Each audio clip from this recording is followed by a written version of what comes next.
किती सुंदर नजारा आहे ना हा. या इटुकल्या पिटुकल्या कासवांना पाण्यात जाताना तुम्ही कधी पाहिलंय का?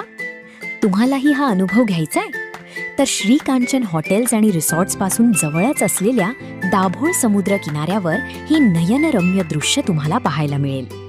खूप कमी लोकांना या ठिकाणाविषयी माहीत असल्याने तुम्ही अगदी निवांतपणे कासवांचा हा प्रवास अनुभवू शकतात.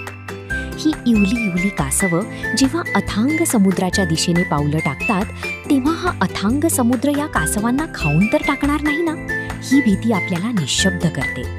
पण लाटांचा स्पर्श होताच या कासवांमध्ये एक वेगळीच ऊर्जा येते आणि न घाबरता ही कासवं पुढे जातात आणि जाता जाता आपल्याला खूप काही शिकवून जातात. काही क्षणाचं हे दृश्य प्रत्येकाने एकदा तरी अनुभवायला हवं. निसर्गाचा हा चमत्कार निसर्गाच्या कुशीत राहून अनुभवायचा असेल तर श्री कांचन हॉटेल्स आणि रिसॉर्ट्सला नक्की भेट द्या. अधिक